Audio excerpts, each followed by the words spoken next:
L'opposition ivoirienne demande un dialogue politique direct avec le président Alassane Ouattara, après l'échec des discussions avec le gouvernement sur la révision du code électoral.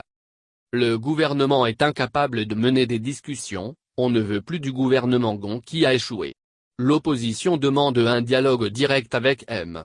Ouattara, a déclaré le secrétaire exécutif du Parti démocratique de Côte d'Ivoire, PDC, Brice Kakougi Kahué, lors d'une conférence de presse conjointe de l'opposition. Nous souhaitons des discussions de haut niveau, a ajouté l'ex-ministre Cabran Apia.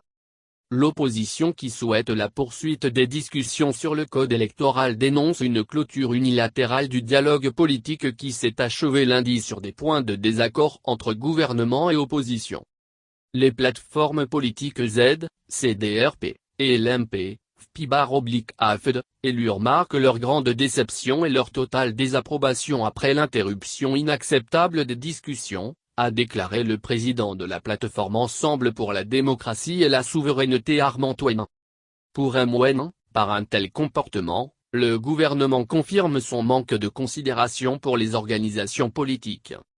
Lundi, à la clôture du dialogue, le Premier ministre ivoirien Amadou Gon Coulibaly s'était réjoui que les questions du relèvement du cautionnement dans une fourchette discutée, du parrainage, la transhumance figurent parmi les points d'accord et convergence possibles.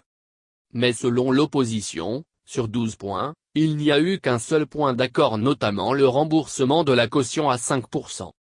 Les questions du parrainage et du relèvement de la caution figurent au nombre des points de convergence possibles. L'opposition est d'accord sur le principe du parrainage mais souhaite un parrainage citoyen et une caution de 50 millions FECFA contre les 250 millions FECFA proposés par le gouvernement, a relevé la présidente de l'Union républicaine pour la démocratie, UR, Danielle Boni-Clavry.